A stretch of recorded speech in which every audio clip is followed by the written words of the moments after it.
Russia says its forces have attacked Ukrainian command posts. In addition, the ministry said that Russia intercepted several aerial bombers and anti-radar missiles from the Ukrainian side. Meanwhile, Ukraine has claimed it intercepted Russian air targets. This is according to official briefings from the two countries. Ukrainian forces have recaptured an eastern village on the southern flank of Bakhmut. President Vladimir Zelensky said this in a video addressed to the nation. This marks Ukraine's second significant gain in its counteroffensive against the Russian army. China's Foreign Minister Wang Yi is headed to Russia on a 4-day trip. China's foreign ministry has said that he is expected to meet senior officials for security talks. During the meet, China and Russia are expected to pledge deeper mutual political connections. This comes ahead of Russian President Vladimir Putin's potential visit to Beijing in October. Last week, North Korea's Kim Jong-Un also visited Russia. Earlier, Wang Yi and U.S. National Security Advisor Jake Sullivan met over the weekend. The two sides conducted strategic communication on stabilizing and improving China-U.S. relations. They agreed to hold consultations on Asia-Pacific issues, maritime affairs, and foreign policies. Taiwan's defense ministry has urged China to stop quote-unquote destructive unilateral action. This comes after Taiwan reported a sharp rise in Chinese military activities near the island. Taiwan said that since Sunday, it had spotted 103 Chinese military aircraft over the sea.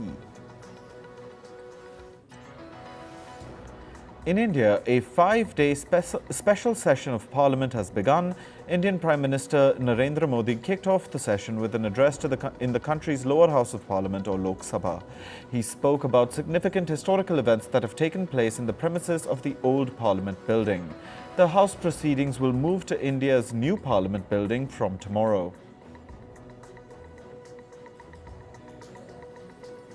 European Commission President Ursula von der Leyen and Italy's Prime Minister Giorgia Meloni travelled to Italy's island of Lampedusa on Sunday.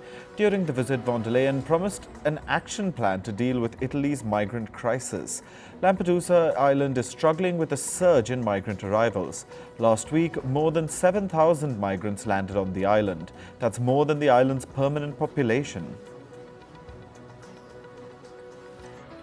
Protesters in the US and Germany rallied in the streets to mark the death anniversary of Iran's Mahsa Amini on Saturday. On September 16th last year, Amini died after being arrested by Iran's morality police for allegedly wearing her hijab incorrectly. In the US, supporters of Iran's protest movement rallied in front of the White House.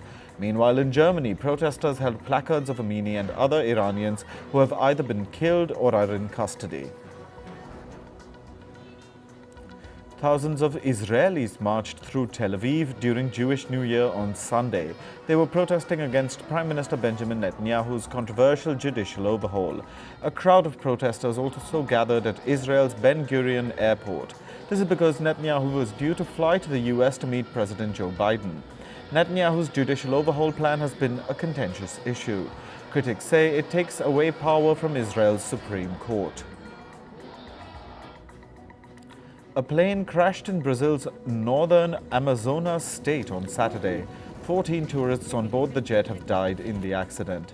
The Amazonas state governor has said that the accident was caused due to an error in the route taken at the time of landing. A massive climate protest was held in New York on Sunday. Protesters held parades and organized concerts to make their voices heard. They waved signs reading "Biden end fossil fuel" and "Fossil fuels kill." They also called upon the U.S. government to declare a climate emergency. U.S. Congresswoman Alexandria Ocasio-Cortez also joined the climate protest. Meanwhile, several hundred climate activists also held demonstrations in Europe.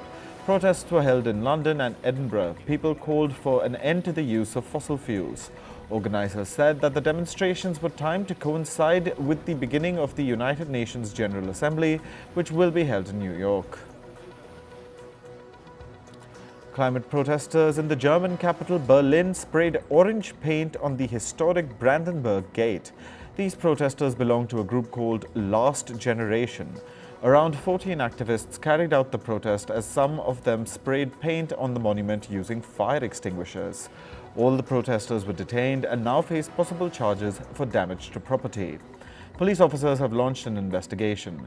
Last Generation says the protest aimed to call out the lack of action by the German government on moving away from fossil fuels.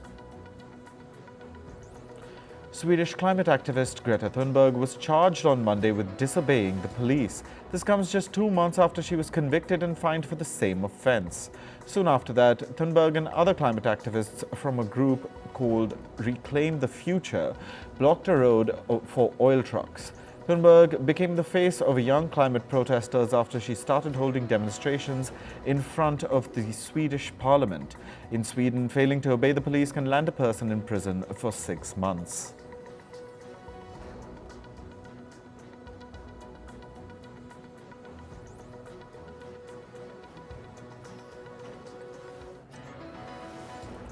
A tornado was witnessed in the Evergrande region of France. An eyewitness captured a video of the tornado swirling near a highway.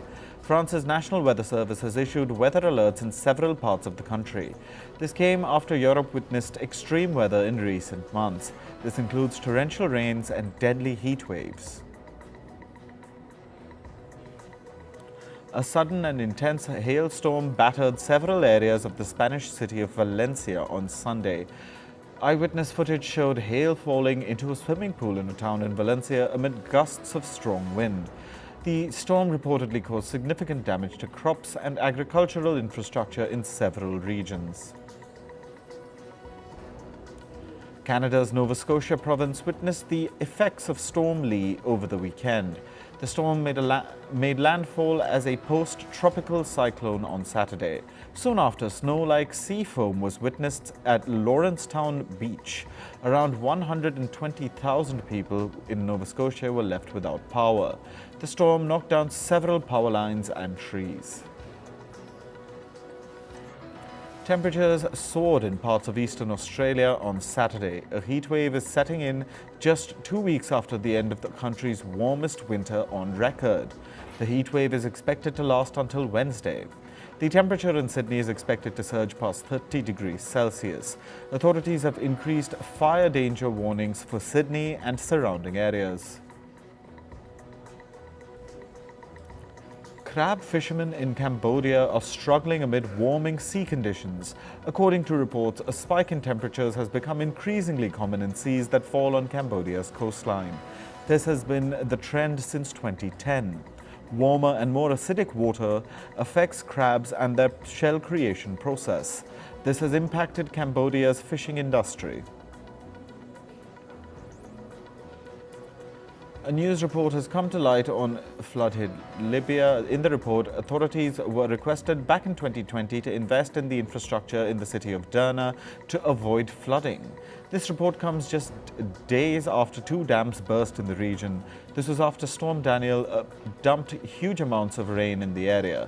Last week, an investigation was called to assess whether the flood was a consequence of human failure.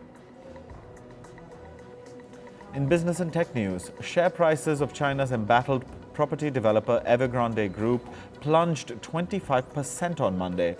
This is after police detained some staff and its wealth management unit. The detention suggests new investigations that could add to the company's worries.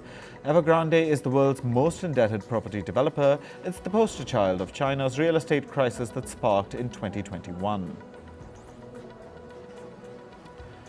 Members of the United Auto Workers Union in the US will continue to strike against the Detroit 3 automakers. The Detroit 3 automakers include Ford, General Motors and Stellantis. Representatives from both parties resumed their negotiations this week.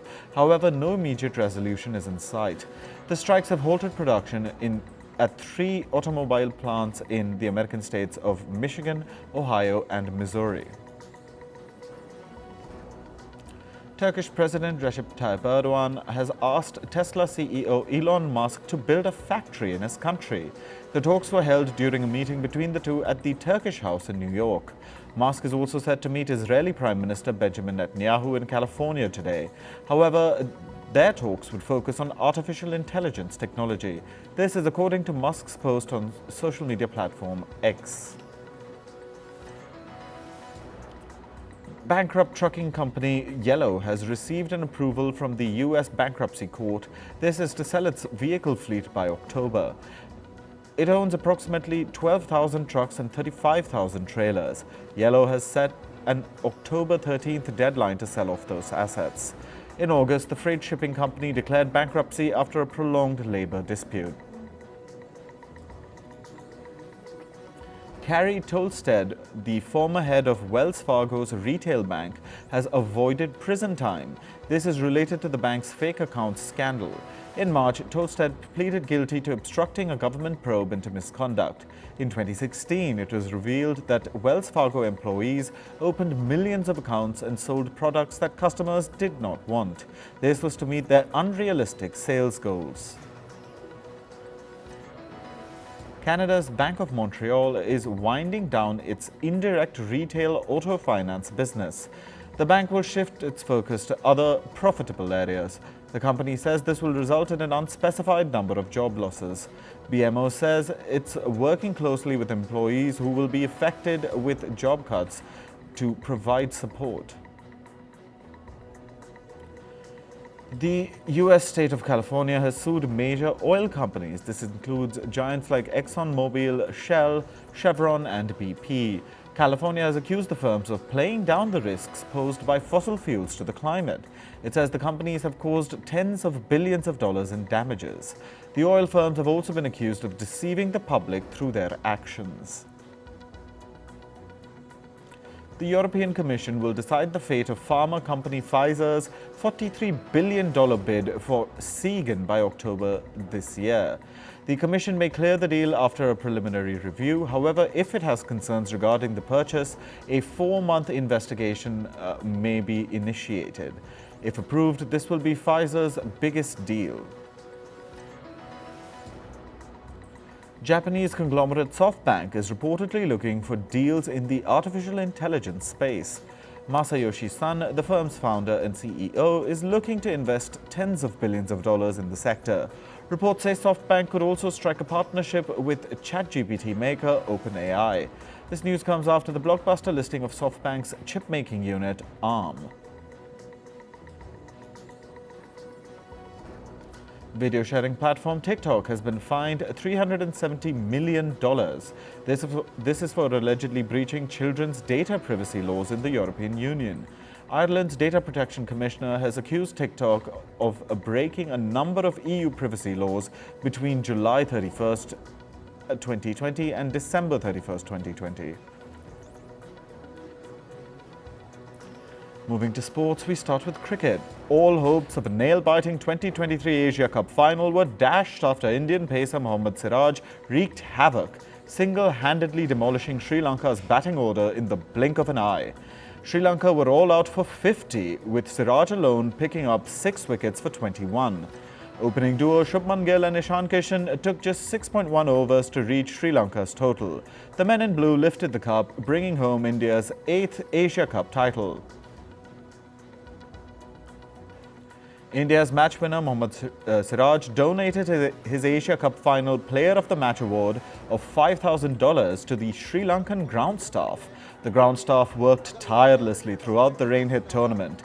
Speaking at the post-match presentation in Colombo, Mohammad Siraj said the groundsmen deserve the cash prize fully and the tournament would not have been possible without them. Bouncing back from 2-0 down, South Africa clinched the ODI series against Australia 3-2. South Africa won the 5th ODI at the Wanderers Stadium, with left-arm fast bowler Marco Jansen taking his first ODI 5-wicket haul and blasting 47 of 23 balls. Australia were bowled out for 193 in reply to South Africa's 315 for 9. This has been a morale-boosting series win for the South African team ahead of the ICC Men's Cricket World Cup. India's Grand Slam winning tennis veteran Rohan Bopanna brought the curtains down on his 21-year David Cup career on a high. Partnering with Yuki Bhambri, the duo secured a comfortable straight-set victory.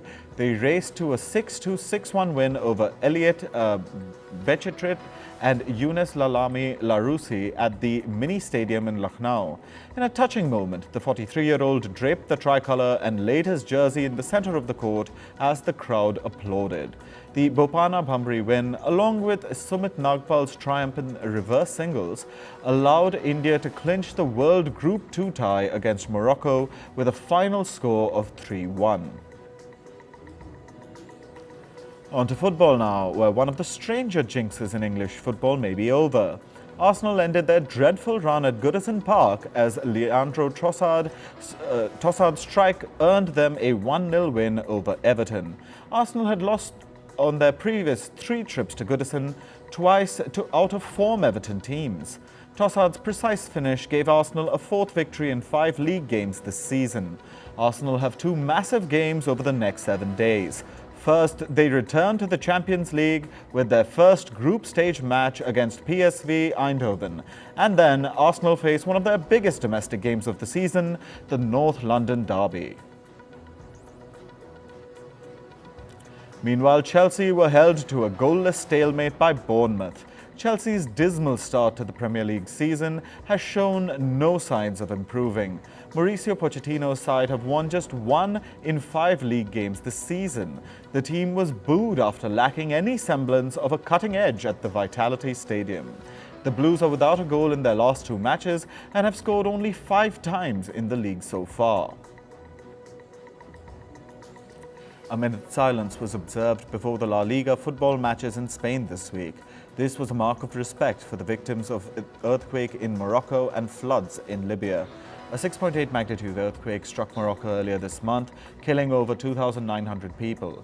In Libya, thousands of people have died after 2 dams above the city of Derna broke following heavy rains. Players, officials and fans stood in silence at all matches in Spain's top league to pay tribute to those affected by the deadly disasters. Moving to Formula One, ending the streak for Max Verstappen and Red Bull, Carlos Sainz won the 2023 F1 Singapore Grand Prix in the action-packed race. The battle for the win continued until the last lap, with the Scuderia Ferrari driver securing the pole position. Lando Norris of McLaren secured 2nd spot, and in 3rd place was Mercedes' Lewis Hamilton. The last time neither Max Verstappen or Sergio Perez stood at the top step of the podium was in Brazil in November 2022. In the latest from the world of golf, Sahith Theegala cruised to a maiden PGA Tour title, winning the 2023 Fortinet Championship in Napa. The 25-year-old from California carded a 4-under par 68, including 7 birdies to finish on 21 for a comfortable win at the Silverado Resort's North Course. Theegala was cheered to victory by friends and family, with his father particularly overjoyed to see his son claim a maiden PGA Tour. World and Olympic pole vault champion Armand Duplantis improved his world record with a leap of 6.23 meters at the Diamond League finals. Swedish superstar Duplantis added a centimeter to the world record of 6.22 meters he recorded in France in February. He has now reset the world record 7 times. Duplantis retained his world title in Budapest last month with a clearance of 6.1 meters and cleared 6.12 in Ostrava in June. In entertainment news, actor Drew Barrymore has put a pause on the return of her talk show. With this, Barrymore has reversed the decision to bring back her talk show amid the ongoing Hollywood writers' strike. This comes after she released a video apologizing to those who are on strike. Barrymore has been criticized by the Writers Guild of America. Its members argue that she's violating the terms of their work by filming new episodes of The Drew Barrymore Show. Meanwhile, the Jennifer Hudson show has also been postponed amid the strikes. The season premiere was scheduled for today. The new season of the show came under scrutiny as it was going to be premiered amid Hollywood's ongoing strike. Several other talk shows like Live with Kelly and Mark and Sherry that do not employ the striking writers continue to be under production. American singer and actor Teyana Taylor is splitting with her husband of 7 years, Imam Shumpert. Shumpert is a former basketball player. The singer insisted that there was no cheating in the relationship. Taylor said, and I quote, "Infidelity is not the reason. We are the best of friends, great business partners, and a team when it comes to co-parenting our 2 children." Actors Hugh Jackman and Deborah Lee are ending their marriage after 27 years. They said, and I quote, "Our journey is now shifting and we have decided to separate to pursue our individual growth." The two met in 1995 on the sets of an Australian TV show. They got married a year later and shared 2 children together. Actor and comedian Russell Brand has denied allegations of sexual assault and has said that his relationships have been consensual. Brand was accused of rape, sexual assault and emotional abuse by 4 women. The incidents allegedly happened between 2006 and 2013. Meanwhile, his former wife and singer Katy Perry described Brand's behavior as very controlling. Pop star Danny Minogue had labeled him as a vile predator. Actor Ashton Kutcher has resigned from a non-profit organization for anti-child sex abuse that he co-founded. The move comes after Kutcher and his wife and actor Mila Kunis faced backlash. The couple sent letters to a judge who was presiding over actor Danny Masterson's sexual assault trial. Kunis wrote that she would wholeheartedly vouch for Masterson's exceptional character. Masterson has been sentenced to 30 years in jail after he was convicted on 2 counts of rape.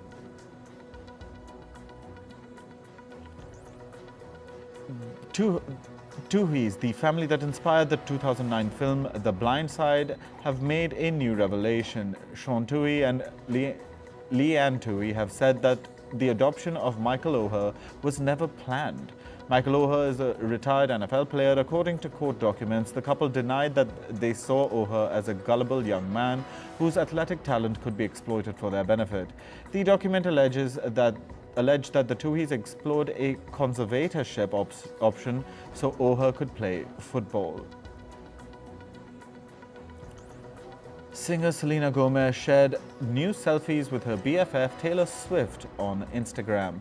The two singers met days after they crossed paths at the MTV Video Music Awards 2023. Gomez and Swift had dinner outdoors. This year, the two singers were also seen together during the 4th of July celebrations. Gomez also attended one of Swift's Eras Tour concerts. K-pop boy band BTS's member Suga is all set for military service. It'll begin on September 22nd. Other members of the band, including Jin and J-Hope, have already been enlisted for military service in the South Korean army. As per the country's law, all fit men in between the ages of 18 and 35 years have to serve in the military. BTS members are set to work again in 2025 after all members finish their mandatory military service. American actor Billy Miller has died at the age of 43. He was best known for his roles in the drama shows The Young and the Restless and General Hospital. The Emmy-winning actor died in the U.S. state of Texas just 2 days before his 44th birthday. The reason behind his death is not known, but his manager said that Miller was struggling with depression.